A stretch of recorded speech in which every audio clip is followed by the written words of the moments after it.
رئيس وزراء ku-xigeenka xukuumadda federaalka Soomaaliya maanta waxa uu kormeer ku tagay xarunta wasaaradda hidaha iyo tacliinta sare ee magaalada Muqdisho.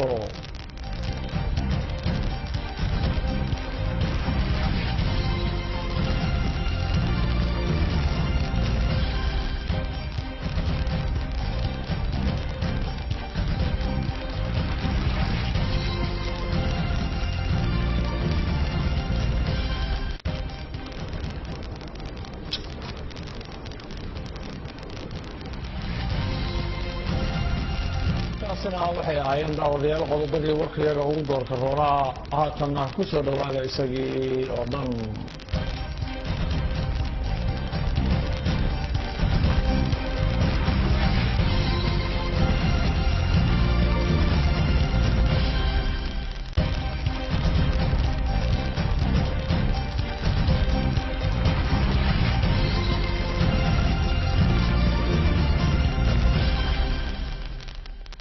madaxweynaha jamhuuriyadda federaalka Soomaaliya mudane maxamed cabdullaahi maxamed farmaajo iyo wafdi uu hogaaminayo ayaa maanta gaaray magaalada Kismaayo ee xarunta gobolka Jubbada Hoose halkaas oo si diiran loogu soo dhaweeyay.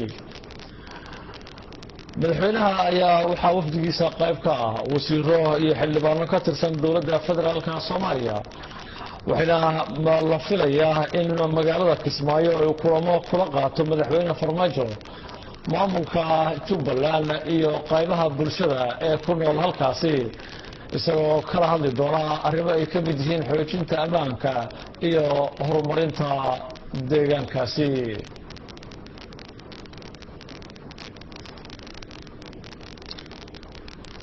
gudoomiyaha maxkamadda sare ee dalka iyo xubno ka tirsan golaha wasiirada ayaa ka qayb galay kulan bilo ah oo dhexmara hay'adaha ammaanka iyo cadaaladda kaasi oo laga soo saaray in si adag loola dagaalamo samaysashada warqadaha been abuurka ah.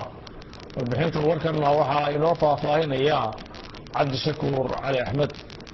shirka hay'adaha cadaaladda iyo amniga waa shir bilo ah oo diiradda lagu saaro sidii dadka Soomaaliyeed ay u heli lahaayeen cadaalad hufan.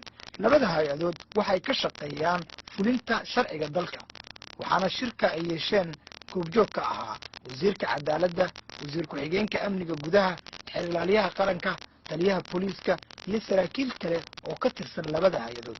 waxaana shir gudoominayay gudoomiyaha maxkamadda sare ee dalka Dr. Ibrahim Ille Sulaymaan.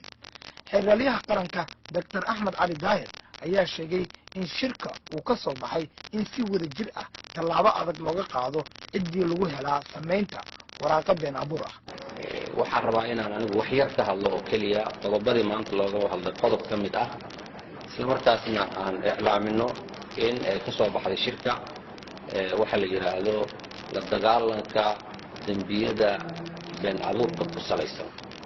dambiyada dokumentiga ama dokumentiga been abuurka ku salaysan oo runtii aad ugu baahsan dalka waxaa la isla qaatay in sida uu sharcigu qabo loola dhaqmo. hadda wixii ka dambeeya waxaan amraynaa in dhammaan cid kasta oo ku lug leh faldambiyeedyada forgeryga ama been abuurka ama xamar looga yaqaano cabdalla shideeya in laga bilaabo maanta horena loola dagaalami jiray haddana uu bilaabmayo qolole looga hortegayo wax alla iyo wixii ku lug leh faldambiyada noocaas ah waxaana lagula isticmaali doonaa sida uu qabo xeerka ciqaabta. wasiir ku-xigeenka amniga cabdinaasir saciid muuse ayaa dul istaagay ahmiyadda ay leedahay in labada hay-adood ay ka shaqeeyaan dhaqangelinta go'aanka la xiriira ka hortagga waraaqaha been abuurka ah iyo in laga shaqeeyo in dadka Soomaaliyeed ay helaan cadaalad hufan. waxaan isku raacsanahay shacabkeena Soomaaliyeed inay cadaalad helaan cadaaladdoodana aan ka wada shaqeyno sidaas ay ahayd shirkan macnaha maanta saacado badan aan u fadhinay arrinta maanta laga hadlay shirka ugu muhiimsanaa waxay ahayd arrinta waxa weeye dokumentiyada feega ah oo aan waxba ka jirin la samaysanayo. taas annagoo dhan isku wada raacna in meel lagu soo wada jeesto. wasaaradda amniga anoo magaceeda ku hadlaya oo taliyihiina nala joogo waxaan rabnaa inaan meel uga soo wada jeesano dadka qowleysatada ah. maxkamadda sare ee dalka wasiirka cadaaladda xasan xuseen xaaji ayaa sheegay in maxkamaduhu ay muhiim tahay inay iska ilaaliyaan waraaqaha been abuurka ah. qofkii laga sii deeyo maxkamada iyo qofkii oo lagu qabsadaba dembi haddii ay noqoto documentigii oo lagu soo eedeeyey mise dembigaas daraaddiis looga xiray document oo qaldan mise been abuur xukunku wuxuu noqonayaa xukun oo khatar ah. sidaas daraaddeed maanta waxaan isku buraarujinay documentationkaas noocaas ah in laiska eego markii maxkamadaha la keeno. Ibraahim Iile Suleymaan oo shirka gudoominayay ayaa tilmaamay in labada hay-adood ay ka wada shaqaynayaan sidii kama dambeys qof walba Soomaali ah uu heli lahaa cadaalad. hawlaha sharci fulinta iyo hay'adaha qabta sharci fulinta si ay u soo kama dambaysta in qof kasta oo muwaadin ah oo Soomaaliyeed uu helo adeeg cadaaladeed oo hufan oo ku yimi hab sharci iyadoo la dhowrayo sharciga hay'adaha sharci fulinta ay ka duulayaan sharciga marka iyadoo ay isu dhan yihiin hadday yihiin bariskii xeerlaalintii wasaaradda cadaaladda wasaaradda amniga iyo hay'adihii kale ay dhammaantood ku soo qayb galeen waana wax maadaama aanay jirin dhammaystiran uu ilaahay keliya uu leeyahay ma loogu talagalay bil walba in lagu saxo wixii qabyo ahaa. Cabdishakuur Cali Axmed, warbaahinta qaranka, Muqdisho. ra'iisul wasaare ku-xigeenka dalka ayaa maanta kormeer ku tegay xarunta wasaaradda waxbarashada hidaha iyo tacliinta sare oo dib loo dayactiray. ra'iisul wasaare ku-xigeenka mudane Mahdi Maxamed Guuleed oo uu heliyo wasiirka wasaaraddaasi iyo qaar ka mid ah shaqaalaha ayaa markii ay halkaasi tageen waxa ay sameeyeen ololo nadaafadeed oo lagu sameynayo xarunta wasaaradda waxbarashada hidaha iyo tacliinta sare oo dib u dayactir ballaaran lagu sameeyey. ra'iisul wasaare ku-xigeenka mar uu arrimahaasi ka hadlayana waxa uu yidhi farxad weyn bay ii tahay maanta anigoo ku hadlaya magaca xukuumadda federaalka Soomaaliyeed wakiilka ra'iisul wasaaraha xukuumadda jamhuuriyadda federaalka Soomaaliyeed mudane xasan cali feere waxa maanta farxad weyn ii ah xukuumaddana farxad weyn u ah inaan ka soo qayb galno mashruucan dib loogu habaynayo wasaaradda waxbarashada iyo tacliinta sare oo dib loogu hagaajinayo wasiirka waxbarashada iyo tacliinta sare Cabdi Daahir wasiiru dawlaha wasiir ku-xigeenka iyo shaqaalaha wasaaraddu maanta waxa ay halkan u joogaan iyagoo fulinaya baaqii madaxweynaha 15 May uu ku dhawaaqay maalintii dhalinyarada maalintii halgamayaashii SYL madaxweynuhu ugu baaqay dhammaan ummadda Soomaaliyeed iyo shacweynaha Soomaaliyeed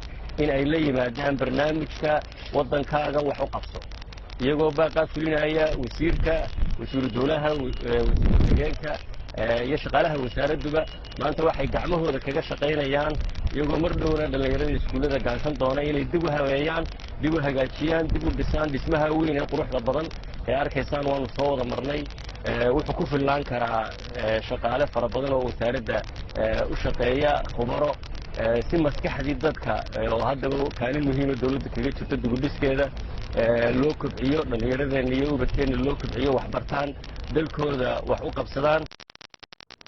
wasaaradda boostada isgaarsiinta iyo tiknoolajiyadda ee xukuumadda federaalka Soomaaliya ayaa sheegtay in ay dib u howlgelisay adeegii astaanta qaranka loo soo gaabiyo DOTSO. haddaba wasiirka wasaaraddaasi injineer Cabdishakuur Xasan ayaa arrimahaasi faahfaahin ka bixinaya.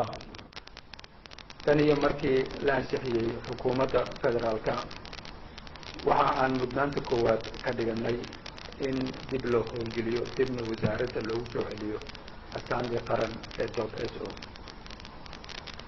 waxaan sameynay qorsho kaasoo ka mid ahaa qorshooyinkii 90 casho ee dawladda ay gudbisay golaha wasiiradana laga ansixiyey kaasoo siinayay mudnaanta koowaad in dib loogu soo celiyo astaantii qaran ee .SO wasaaradda maamulkeeda. waxaa noo suurta gashay in qalab muhiim u ah agabyada loo isticmaalo adeegaas internetka in dib dalka loogu soo celiyo lagana keeno dalka imaaraadka kuwaas oo loo yaqaano secondary serviceska laguna rakibay dalka gudihiisa. waxaa kaloo noo qabsoomay bishii May in dib loo bilaabay ama la bilaabay dhammaan wasaaradaha in loo sameeyo emailada leh astaanta qaranka loo yaqaano .so kuwaas oo dhammaan wasaaradaha intooda badan hadda loo wada sameeyey. marka ay wasaaradaha emailada loo sameynayo soo dhammaato waxaa noo qorshaysan in loo gudbo dowlad goboleedyada waxbarashada iyo hay-adaha kala dawliga ilaa laga gaarsiiyo dadweynaha Soomaaliyeed.